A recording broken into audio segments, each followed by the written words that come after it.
Hey everyone, welcome back to my channel. So today is going to be a bit of a different video. I'm going to be doing a little bit of a chat with you guys about depression, my story, and how I am trying to beat it. There may be some triggers in this video, so I do apologize in advance. If that is something that may, upset you, then please don't watch this video.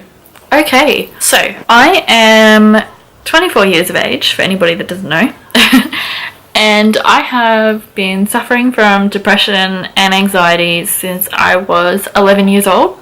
Okay, there was some things that kind of started it off, but there wasn't anything that I can, pinpoint exactly. Yeah, so I guess what started it for me was entering high school. I had met this guy that was a very toxic person and sort of controlled my life for the amount of time we were together. Sort of, or that kind of thing. So yeah, it kind of started when I was in high school. I was very skinny. I was about 40 kilos, around 40 to 50 kilos when I entered high school in year 8. I wasn't a very pretty high schooler. I wasn't popular. I was nothing like that. Yeah, so I wasn't popular. I wasn't pretty. When I first started high school, I was a bit chubby, and then I lost a lot of weight. And yeah, so I guess that's when it all started. It first started when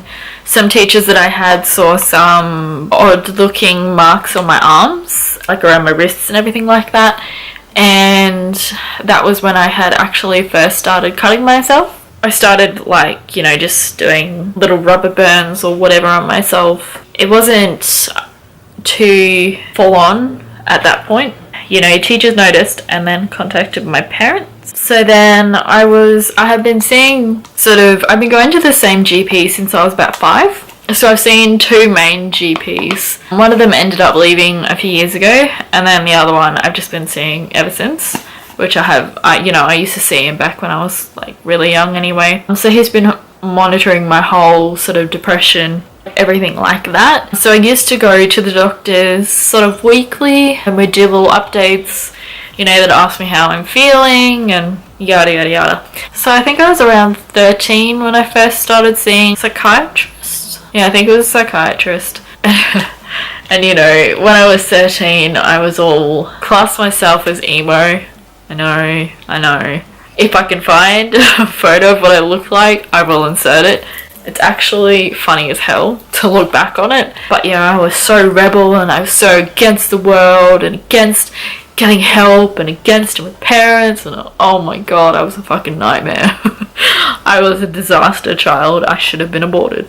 Moving on. So yeah, I was sort of against seeing the psychiatrist, but didn't have a choice. So yeah, I used to have little chats with them after school, and then I stopped seeing them for a little while. And then it was around year 9, I think, when I started to lose all this weight and started to take more care of my appearance. Because there was this one shit kid that went to the same school as me, and he was a ginger.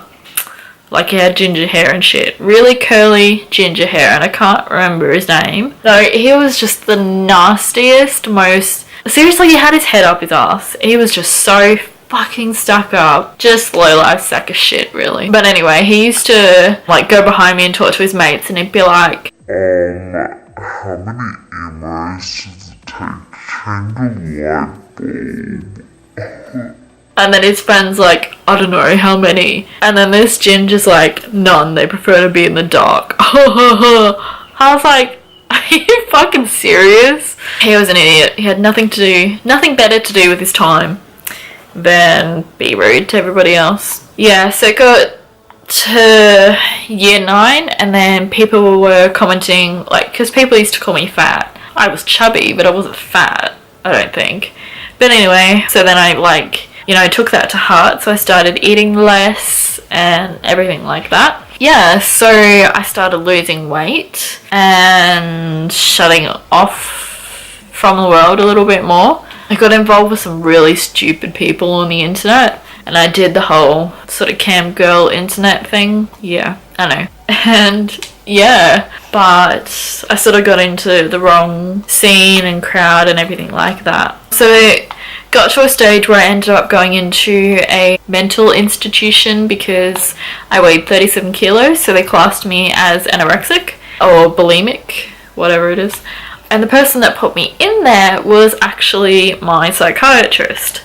So when she did that, I was really pissed off. I was like, you absolute bitch.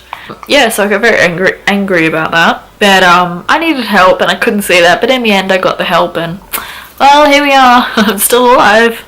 So then I got better while I was in hospital. My sister says they sort of filled me with steroids, which is not true. They just put me on like supplement drinks and feeding tubes and all sorts of shit. And they also put me on my first lot of antidepressants. I don't think I have them here, but the first ever antidepressants that I went on were Lovan. I can't remember the dose. I've been on so many. And that was just sort of to, you know, control my moods and make me feel a little bit better about life and myself and yada yada yada.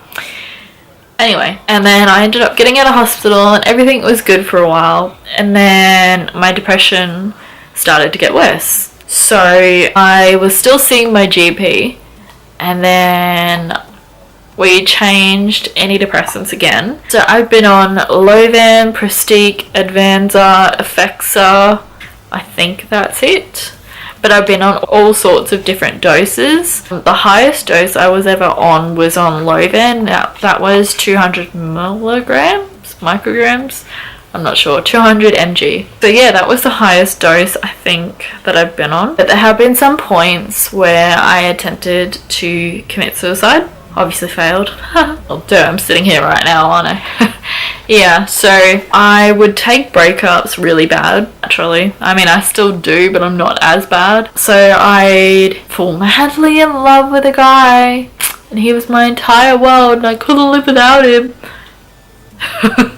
So when they ended up cheating on me or dumping me, I'd take it really bad and I'd start self-harming myself or yeah. So I've only really tried to commit suicide twice. I OD'd, how many years ago is it? Probably like 5 years ago. And it wasn't bad enough that I had to go to the hospital. Maybe I should have, I don't know. I don't know how bad that is.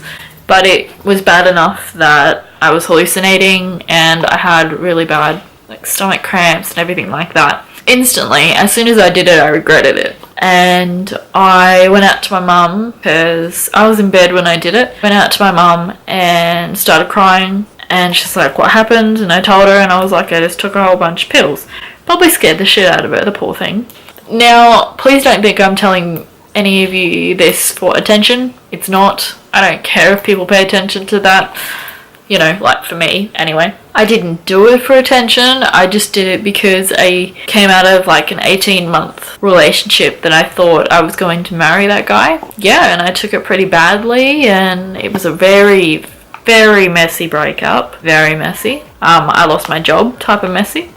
And yeah, so I ended up overdosing. I took a bunch of, I don't know, painkillers, sleeping pills, antidepressants, whatever I had. And yeah, and my grandfather had passed away probably 2 years before that. And when I ended up overdosing, apparently when my mum sort of put me into bed with a bucket and everything like that, I said to her, I was like, who's standing in the corner of the room? And she's like, what? And I was like, there's someone in the corner of the room. I think it's Granddad. And yeah, Mum says that apparently, you know, maybe it was Granddad and maybe he was just looking out for me and putting some sense into my brain. Maybe. If you believe in that kind of thing. You know, I do. Yeah. So that was that time that I ended up doing it. And then the other time I just sort of dug a knife into my leg trying to hit one of my veins, like my arteries and stuff like that. I'm the type of person that doesn't think before I do things. I take things to heart very easily, which is, well, I'm learning not to now. And I mean, you know, it takes a lot for someone to make a video like this and put it on the internet for the whole world to see. But I think that, you know, maybe my story will help people. But yeah, I know there'll be some people that are like, you did that for attention. No, didn't. Yeah, so that was, you know, I to this day, I mean, I got depression when I was 11. I'm 24 now. 13 years. Yeah, 13 years.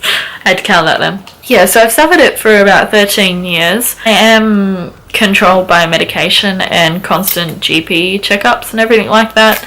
You know, some days are better than others, and I think some people can beat depression completely, but I don't think I'm anywhere near that stage yet. I mean, once things start looking up in life, when I start making things look up in life, then yeah, that will get better. But I have to actually make that change myself, and I don't think I have it in myself to do that yet. I think that, you know, I'll eventually beat my depression on my own. You know, somehow something in my brain will trigger. But I know that depression does actually cloud your brain quite a bit, and antidepressants definitely, they kind of turn you into a zombie in a way, and they are very addictive, and you become very reliant on them as well, which is not good, because when you come off them, it's very hard to do.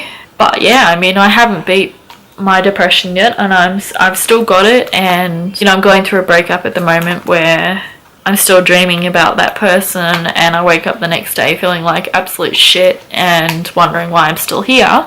And you know, that's just normal for me.